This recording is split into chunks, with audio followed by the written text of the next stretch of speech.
فيديو جديد. هذا ان شاء الله في هذا الفيديو غادي نحاول ندير معكم الكوريجي ديال الامتحان ديال الجبر 1 ديال هذه السنه، هذه الدوره العاديه 2023، وتنتمنى ان شاء الله نفيدكم. الا الاشاره في الامتحان يعني راه ما تنديروش الكور، يعني راه تنحاولوا تعطي غير الكوريجي، هي كوريجي ولي ميثود كيفاش تخدم لي زيكزيرسيس، يعني حيت ما تيكونش واحد المتسع من الوقت باش عاد تبقى تشرح ديطايي في اي حاجه. فاللي عنده شي تساؤل، اللي عنده شي حاجه، ممكن يخلي لنا كومونتير، واللي بغى مثلا يفهم شي حاجه في الكور ولا في لي تي دي ولا اللي بغى الديطاي يعني خصو يرجع للتمارين ويرجع للكور. وبالتوفيق للجميع، الى اللقاء. هو الامتحان غادي يتافيشا قدامكم ان شاء الله، حاولوا تسكرينيو عاد ايسايي دو لو فير، عاد شوفوا الكوريجي ان شاء الله. يلا نبداو على بركه الله، بالتوفيق للجميع.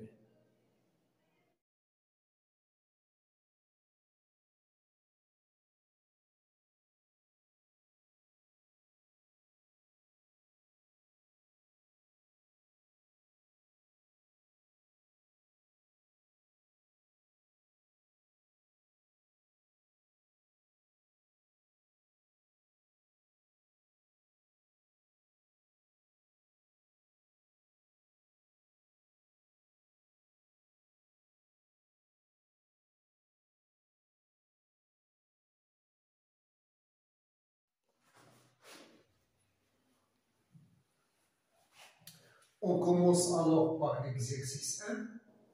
F est une application de E vers F. Première question. Soit X un élément de E et A une partie de E. Alors, on doit montrer que si F est injectif, alors X n'appartient pas à A, équivalent que F de X n'appartient pas à F de A. D'accord? Alors, petit rappel, alors l'image directe de A par F, c'est l'ensemble des éléments f de x tel que x appartient à A.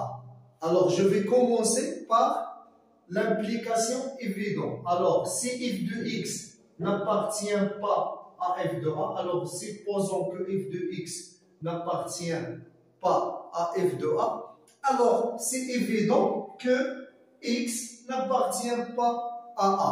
Pourquoi il est évident? Parce que sinon, si on suppose par l'absurde, si on suppose que x appartient à A, alors automatiquement on n'aura que f de x appartient à f de A, ce qui est absurde. D'accord? Parce qu'on a commencé de première application.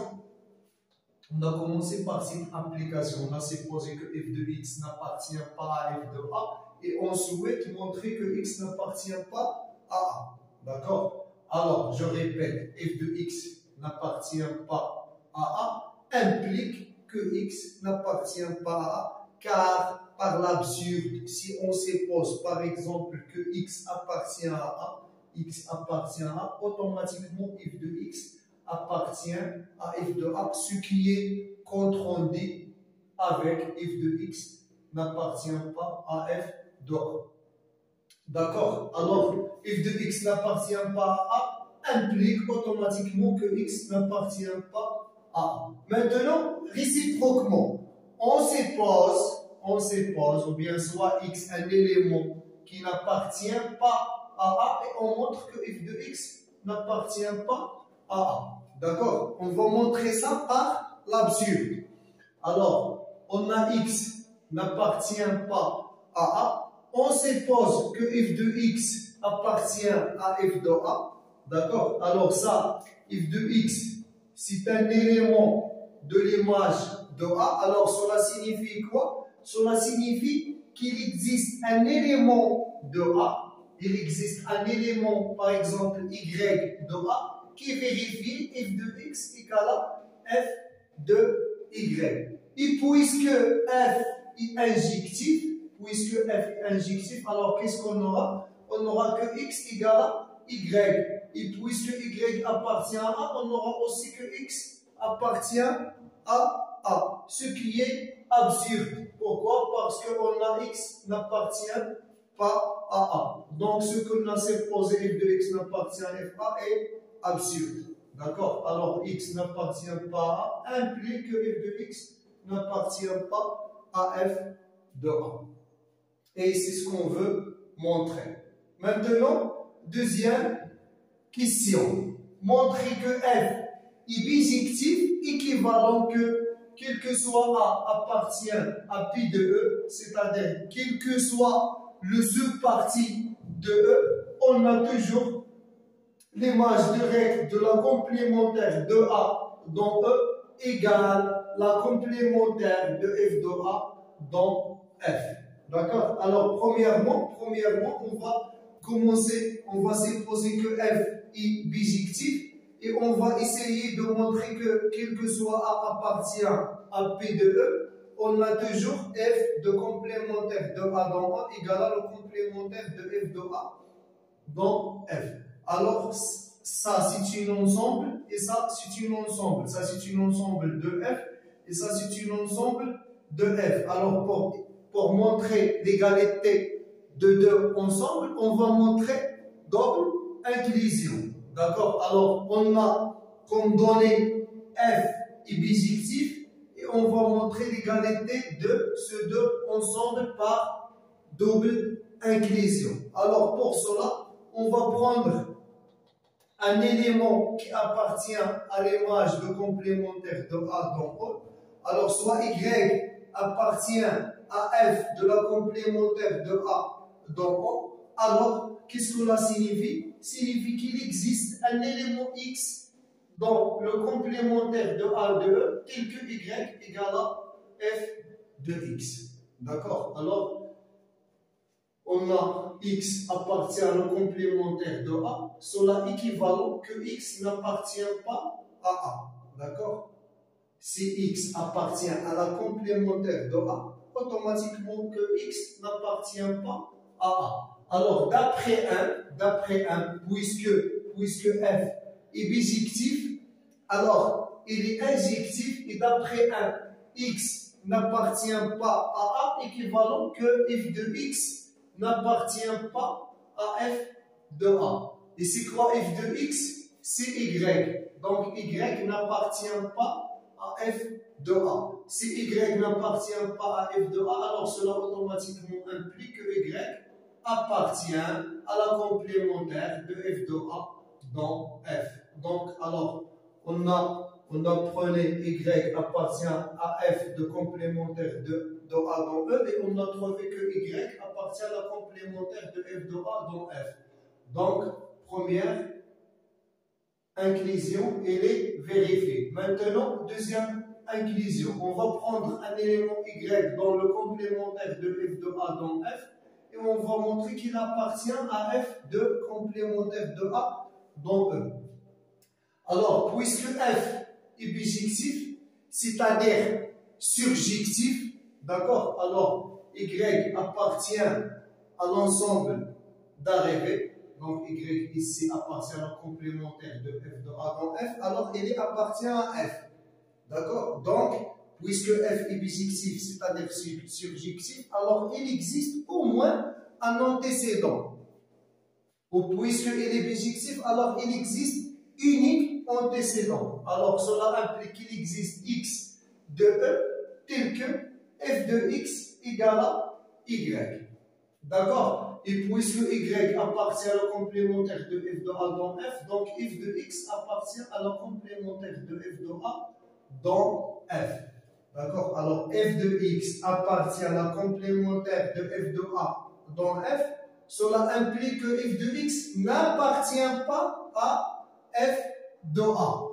D'accord? F de x n'appartient pas à f de A, alors cela implique que x n'appartient pas à A d'après 1 toujours. D'accord? Donc, x n'appartient pas à A, alors automatiquement, x appartient à la complémentaire de A dans E. D'accord? X appartient à la complémentaire de A dans E. Alors, f de x appartient à l'image de la complémentaire de A dans E. Et c'est quoi f de x? C'est quoi f de x? C'est y. Donc, on aura que Y appartient à F de la complémentaire de E dans A. Alors, on aura la deuxième inclusion. Donc, conclusion, on a l'égalité de deux ensembles pour tout A appartient à P de E. Alors, réciproquement, on va supposer que, quel que soit A appartient à P de E, l'image de la complémentaire de A dans E est égale la complémentaire de F de A dans F, et on va montrer que F est bijectif. Alors, on va commencer par l'injectivité.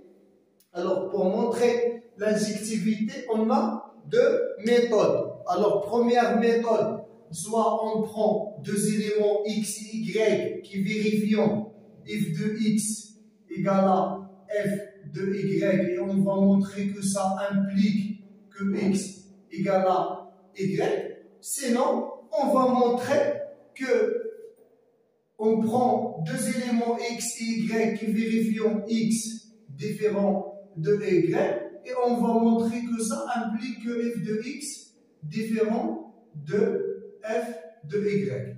D'accord? Alors, pour montrer qu'une application est injective, soit on montre que si on a deux éléments, pour deux éléments qui vérifient f de X, f de Y, alors on aura X égale à Y, ou bien pour toutes deux éléments qui sont différents, X différent de Y, alors on aura que f de X différent de f de Y. Alors on va utiliser cette propriété pour montrer que f est injectif. Alors je vais effacer cette côté et je vais continuer la correction.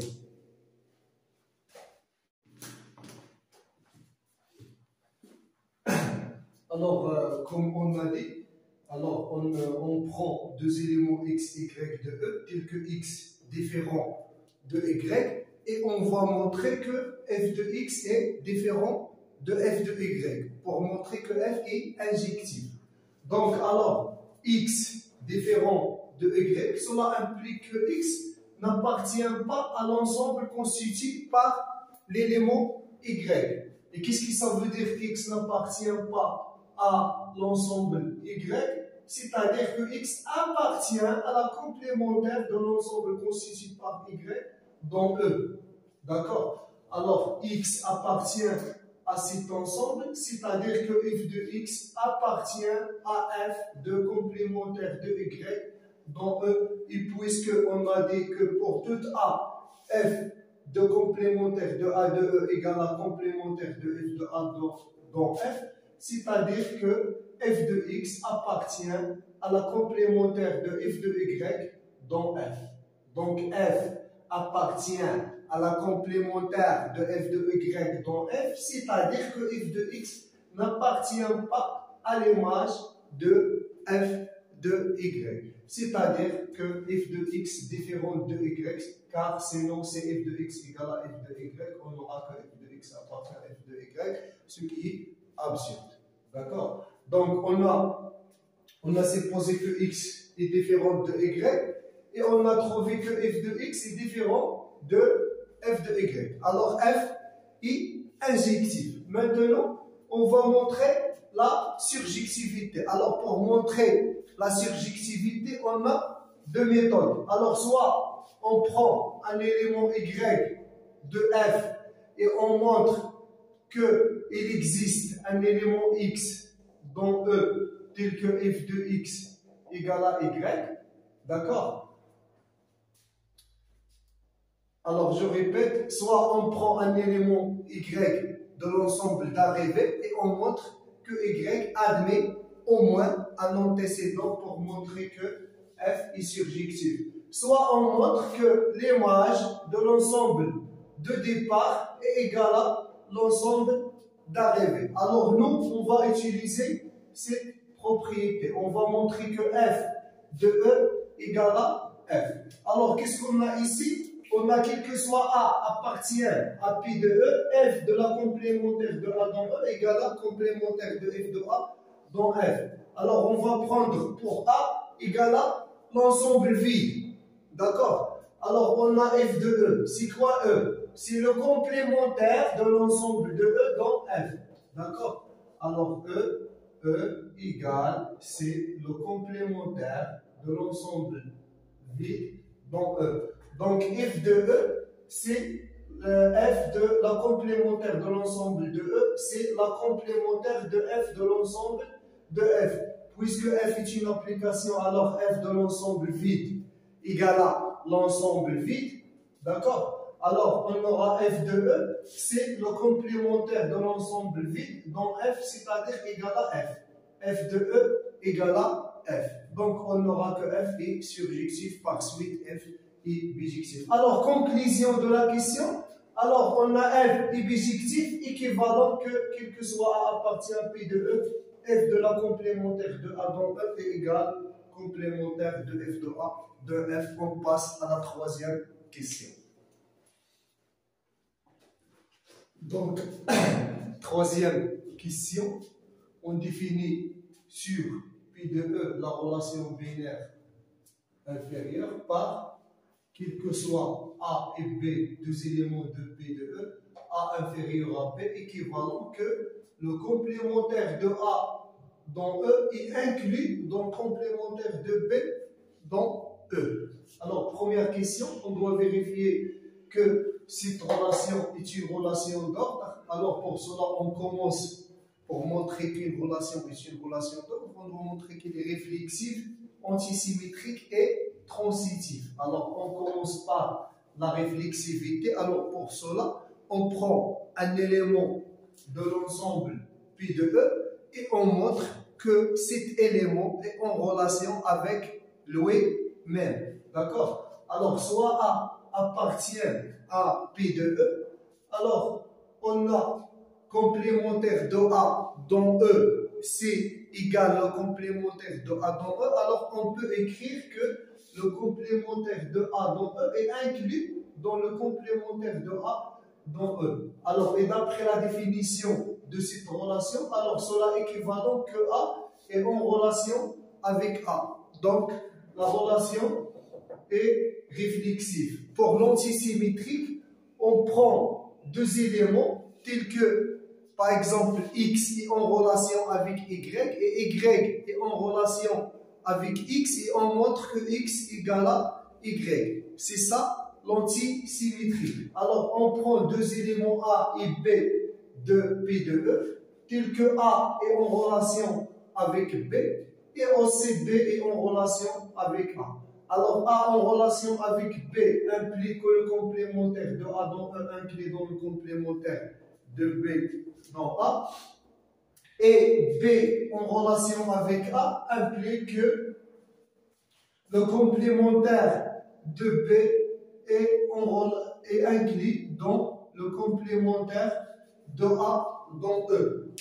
Donc, on a ici complémentaire de A dans E inclus dans complémentaire de B dans E et complémentaire de B dans E inclus dans complémentaire de A dans E. Alors, double inclusion, alors on n'aura que le complémentaire de A dans E égale à le complémentaire de B dans E et ceci implique que A égale à B. Donc, on peut dire que la relation est antisymétrique. Maintenant, la transitivité, on prend trois éléments X, Y et Z, tels que X est en relation avec Y, Y en relation avec Z, et on montre que X est en relation avec Z. D'accord?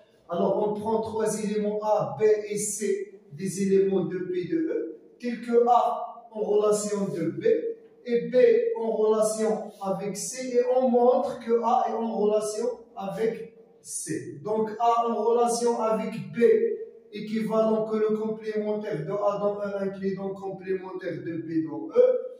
B en relation avec C, équivalent que complémentaire de B dans E inclus dans le complémentaire de C dans E. Alors, ici, on a complémentaire de A dans E inclus dans le complémentaire de B dans E. Alors, on aura complémentaire de A inclus dans le complémentaire de C. Donc, complémentaire de A dans E inclus dans le complémentaire de C dans E. Et d'après la définition de la relation d'équivalence, on n'aura que A est en relation avec C et on a montré la transitivité. Donc, on peut déduire conclusion que la relation étudiée est une relation d'ordre.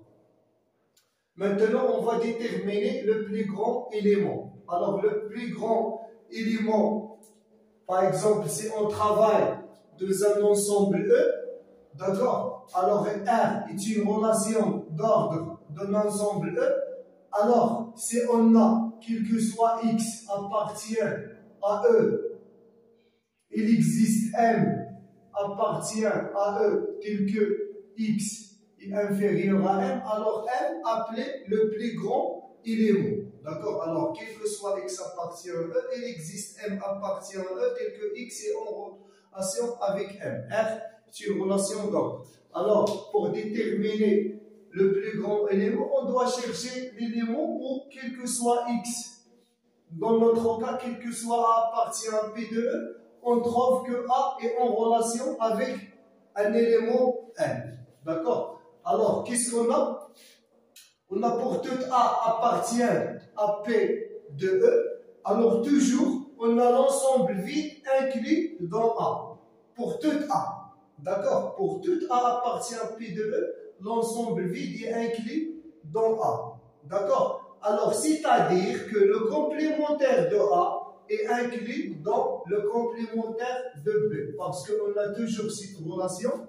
Si A inclus dans B, alors le complémentaire de B dans E est inclus dans le complémentaire de A dans E. Ça, c'est une propriété.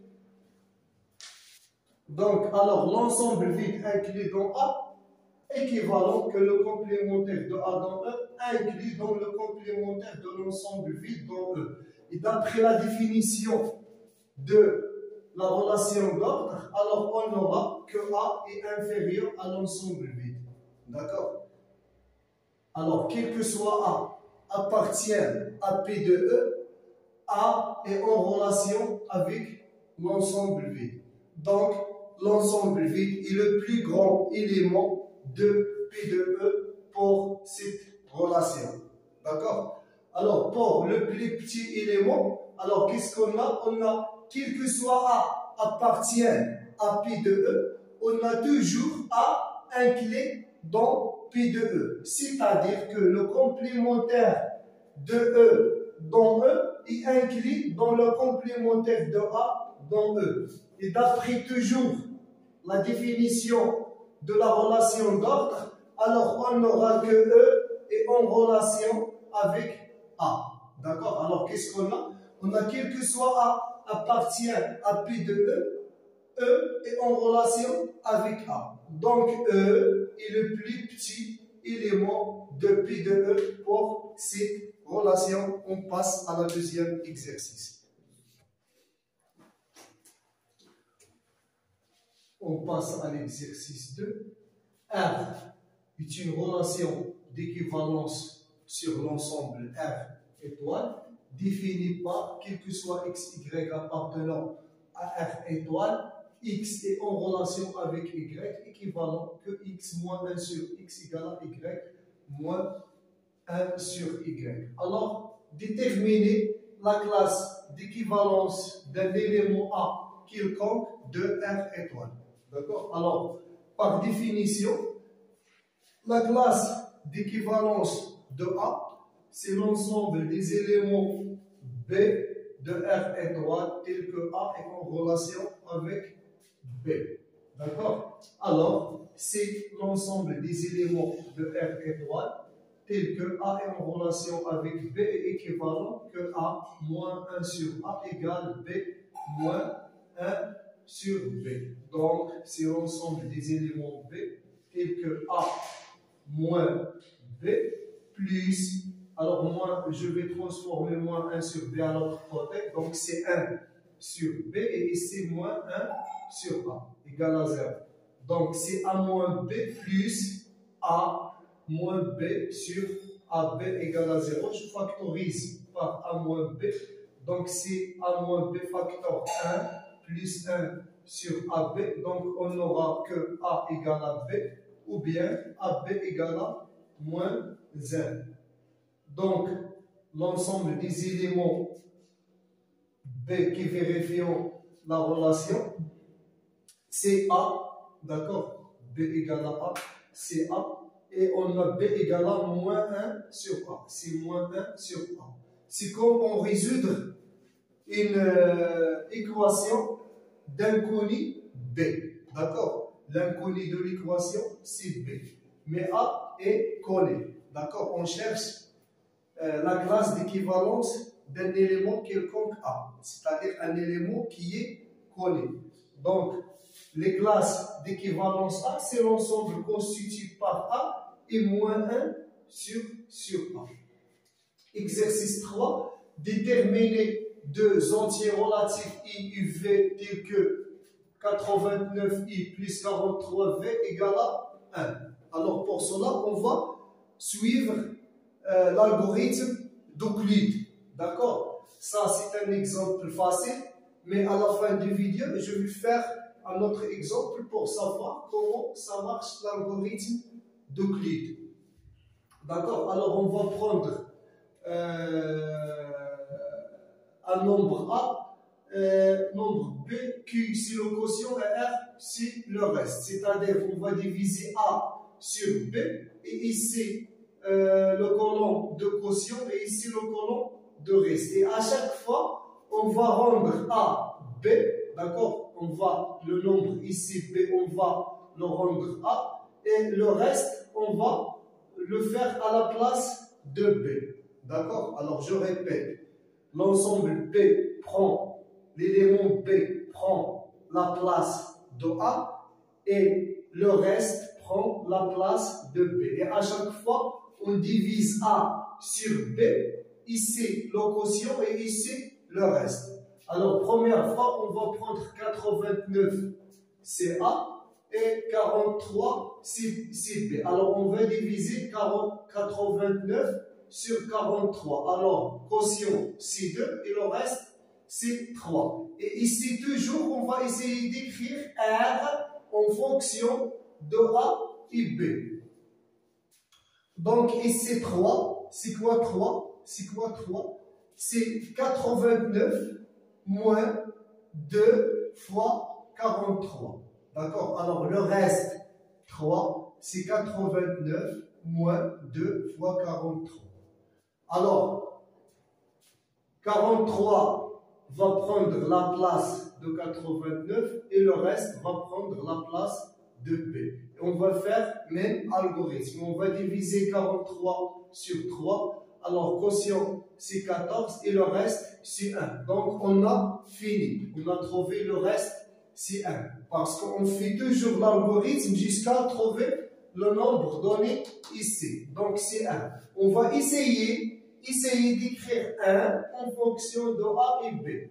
Alors, qu'est-ce qui est égal à 1 d'après cette ligne? 1, c'est 43. C'est 43 moins 14 fois 3. C'est 43 moins 14 fois 3. On remplace 3 par sa valeur en fonction de A et B. Donc, c'est 43 moins 14 fois 3, c'est 89 moins 2 fois 43. Donc, on aura, c'est 43 moins 14 fois 89.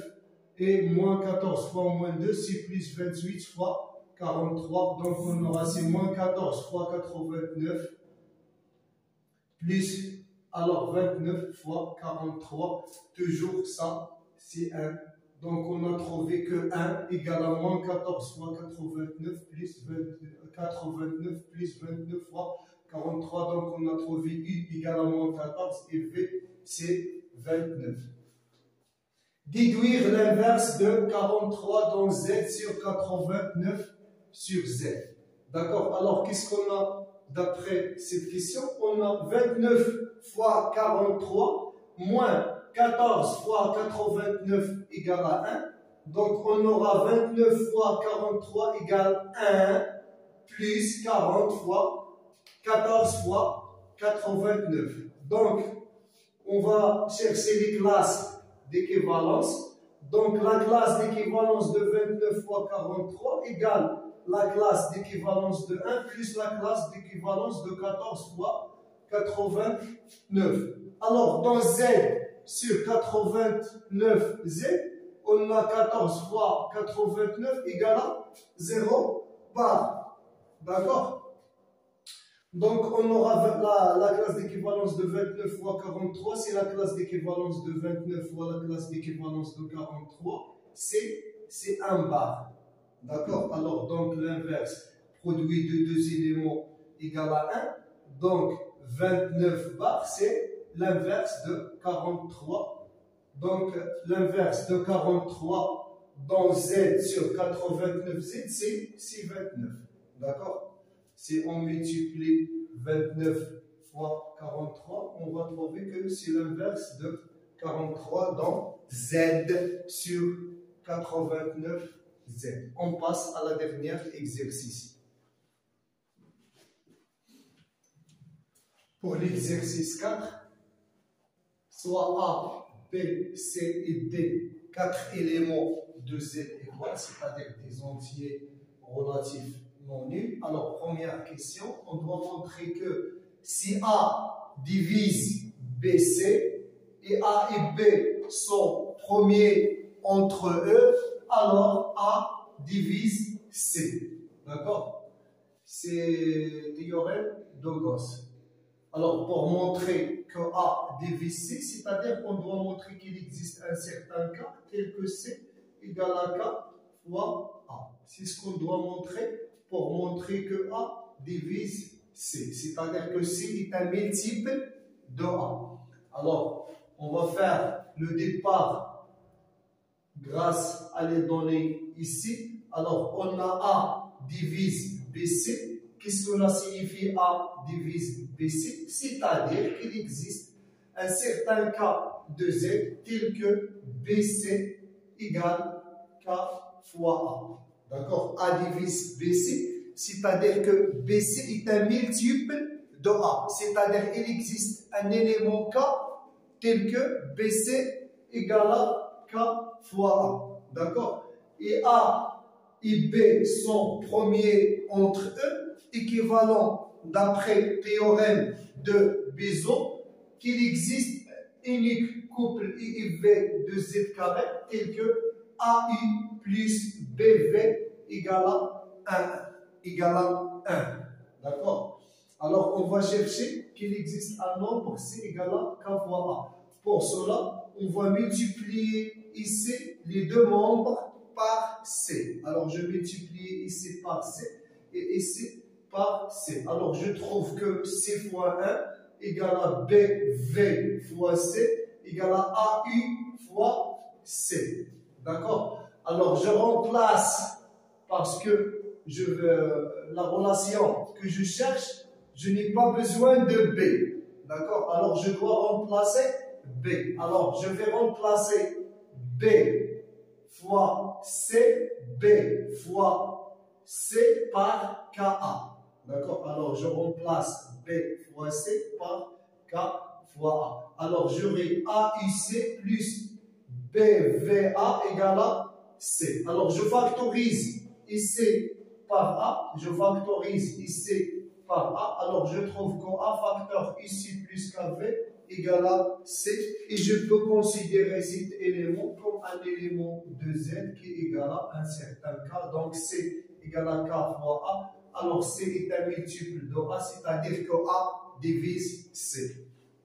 Deuxième question, on doit montrer que si A divise C et B divise C, et A et B sont premiers entre eux, alors AB divise C. Alors, notez bien que si A et B ne sont pas premiers entre eux, alors on ne peut pas, on n'aura pas que AB divise C. Par exemple, on a, regardez bien, on a, par exemple, 2 divise 6 et 6 divise 6, mais 2 fois 6, on ne divise pas 6. D'accord? Pourquoi? Parce que 2 et 6 ne sont pas premiers entre eux. Alors, la condition que A et B sont premières entre eux est très nécessaire. D'accord? Alors, par exemple, si on a 2 divise 18 et 3 divise 18. Puisque 2 et 3 sont premiers entre eux, alors on n'aura que 2 fois 3 aussi divise 18. D'accord? Parce que 2 et 3 sont premiers entre eux. Alors, on va essayer de montrer cette propriété. Alors, si on veut montrer que AB divise C, c'est-à-dire qu'on doit trouver un élément K tel que C égale à K fois BC. D'accord? C'est ce qu'on doit montrer. Alors, on va commencer. On a A divise C et B divise C. Alors, il existe deux éléments K et K' de Z, tels que A divise C, alors C égale à K fois A. Et B divise C, alors existe K' tel que C égale à K' B. D'accord? Alors, il existe K tel que C égale à K fois A, parce que A divise C. Et il existe K' tel que C égale à K' fois B. D'accord? Alors, on n'aura que KA égale K' B. Donc, qu'est-ce qu'on peut dire? On peut dire que A divise K' B. C'est-à-dire que cet élément est un multiple de A. Pourquoi? Parce qu'il existe K tel que K' B égale à K fois A. Alors A divise le produit K' B. Et d'après première question, on a si A divise BC et A et B sont premiers entre eux, alors A divise C. On a A divise K' B et A et B sont premiers entre eux, alors on n'aura que A divise K'. Puisque A et B sont premiers, alors d'après question A, 1A divise K'. Alors, qu'est-ce que ça veut dire A divise K'? Donc, il existe un certain K second tel que K' égale K second fois A parce que K' est un multiple de A. D'accord? Alors, je vais, pour avoir ici AB, je vais multiplier par B. Alors, j'aurai K' B égale à K second A fois B. Et c'est quoi K' B? C'est quoi K' B? C'est C égale à K second AB.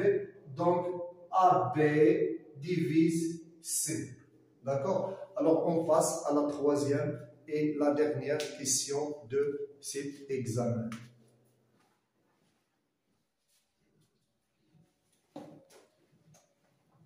L'exercice 4.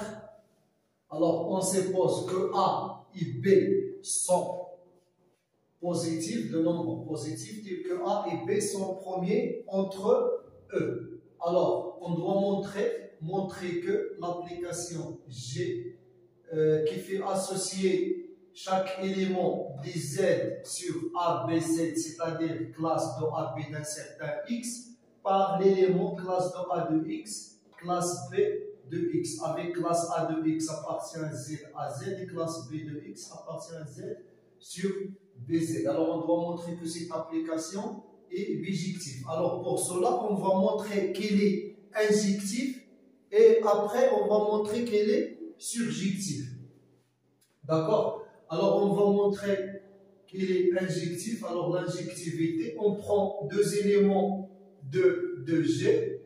Alors, soit classe AB de X et classe AB de Y, deux éléments de Z sur ABZ. Alors, on prend deux éléments de Z ensemble, Z sur ABZ, tels que F. Alors, j'ai oublié. Alors, mettez à la place de F, G. Alors, F de la classe de AB de X égale à F de la classe de AB de Y. Et on doit montrer que classe AB de X égale classe AB de Y. D'accord? Alors, on a pris deux éléments de Z sur ABZ qui vérifient que F de classe AB de X égale à F de classe de AB de Y.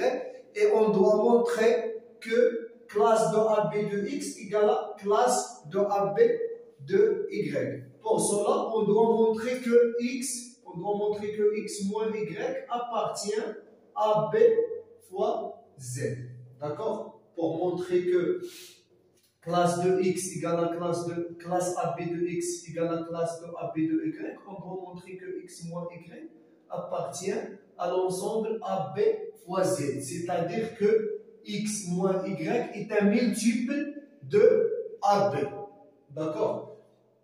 Alors, on a f de classe de AB de X égale à f de classe de AB de Y d'après la définition de l'application. C'est-à-dire f de classe de AB de X, si classe de A de X, c'est le couple classe A de X, classe B de X, égale à le couple classe A de Y, classe B de Y. C'est-à-dire que classe de A de X égale à classe de A de Y et classe de B de X égale à classe de B de Y. Alors, cette écriture équivalent que X moins Y appartient à Z. Pourquoi? Parce qu'on a laissé la classe de X égale à la classe de Y dans Z sur AZ, c'est-à-dire que X moins Y appartient à AZ ou bien est un multiple de A.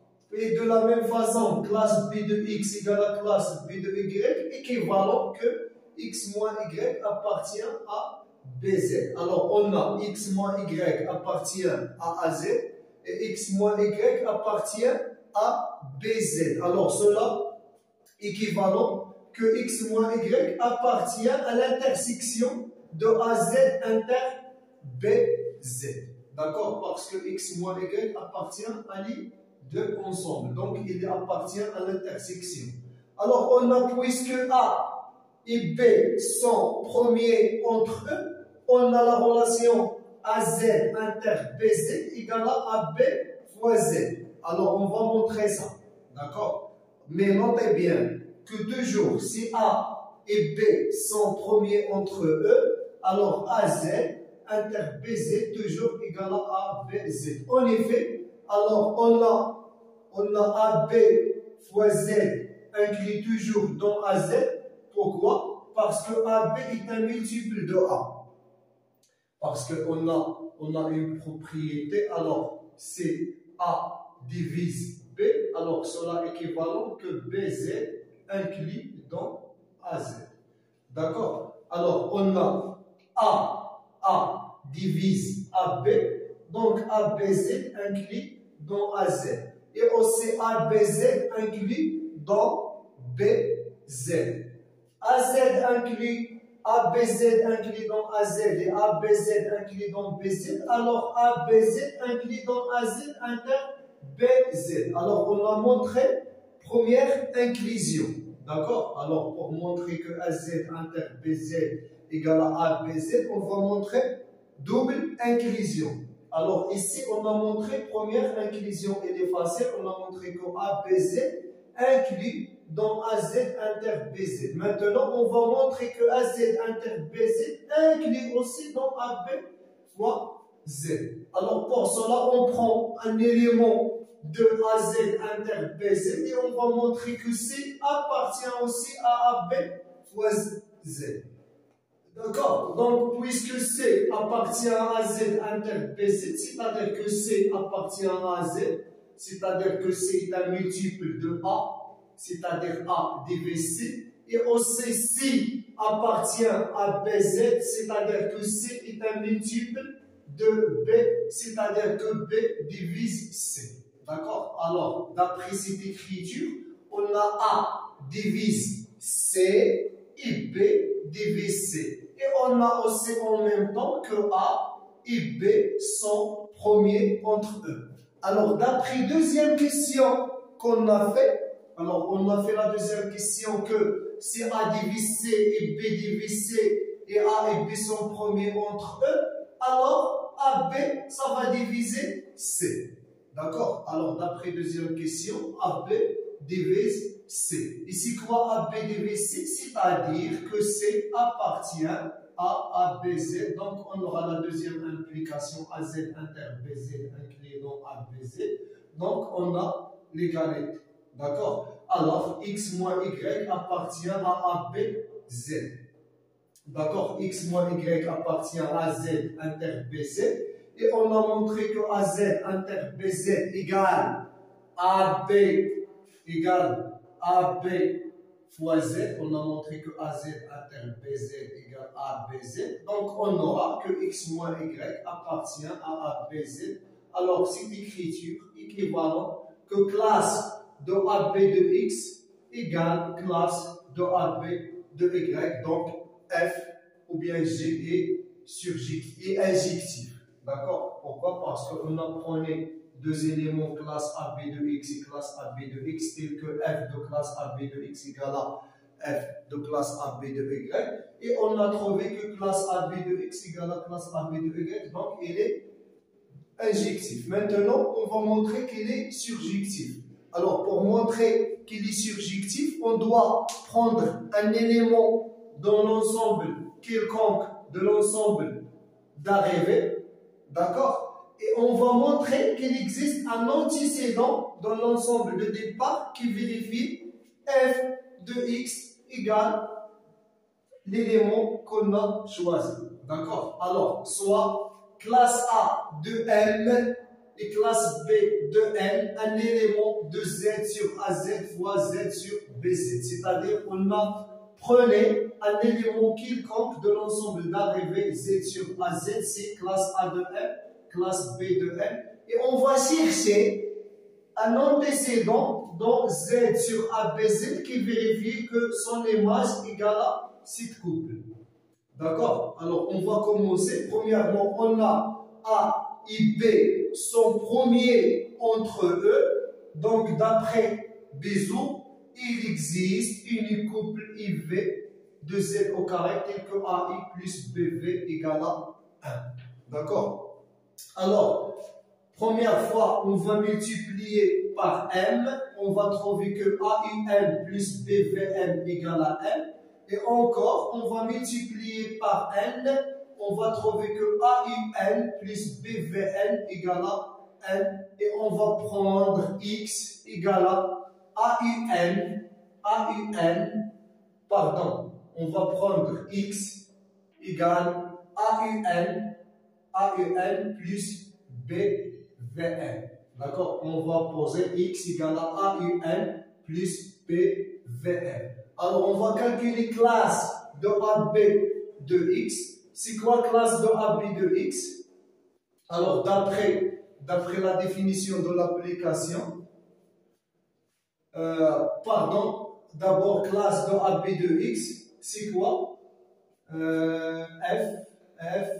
de classe de AB de X, donc c'est quoi? C'est classe A de AUN plus BVM et classe B de AUN plus BVM. Pourquoi? Parce que X, on a posé X égale à AUN plus BVM, AUN plus BVM. Alors, regardez ici, alors classe A de cet élément, alors la classe de A de cet élément, regardez bien, classe, alors je vais l'écrire ici pour savoir, classe A de AUN plus BVM, c'est quoi? Alors, c'est classe de A de AUN plus classe de ABVM. D'accord? Parce qu'on a par exemple classe de X plus Y, la classe bar. Alors, pour la classe, soit on fait cette notation, soit on fait cette notation. C'est la même chose. Alors, classe de X plus Y, c'est quoi? C'est classe de X plus classe de Y. C'est la même chose ici. Si on veut utiliser la notation bar, alors on va cette écriture, on va l'écrire de la forme AUN plus BVM classe. On va noter ici classe de A, par exemple. Alors ça va égal, c'est quoi? C'est la classe de A de AUN plus la classe de A de BVM.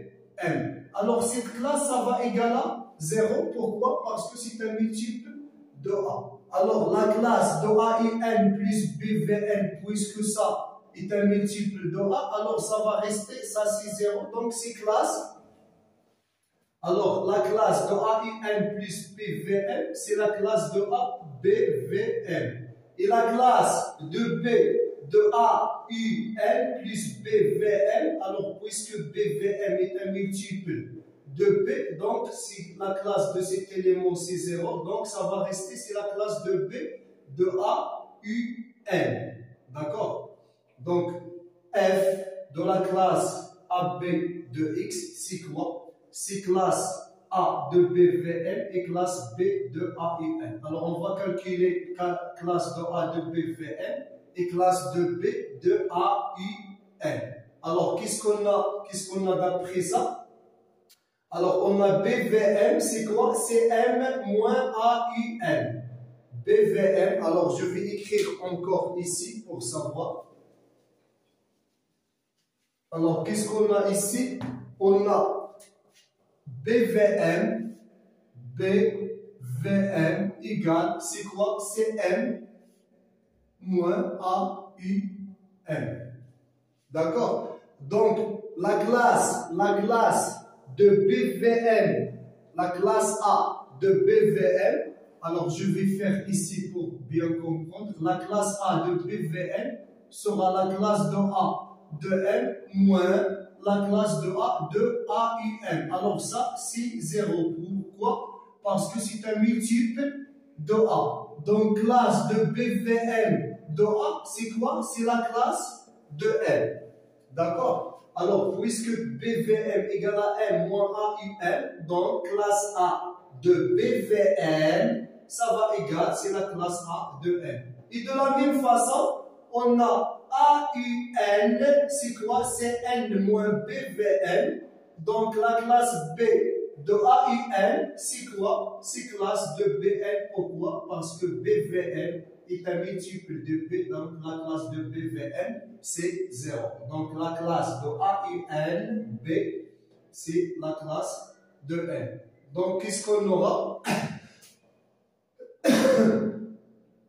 Alors, F de la classe de AB de X, c'est quoi? C'est la classe, on a dit que c'est la classe de ABVM, classe BVAUN. Donc on va remplacer ça par la classe de AUN et on va remplacer ça par la classe de BN. Alors, pour cette couple, on a trouvé un élément X tel que F de la classe AB de X est égal à l'élément choisi, donc F est surjectif, par suite F est injectif. Donc, c'est fini pour cet examen. Au revoir. Salam alaikum.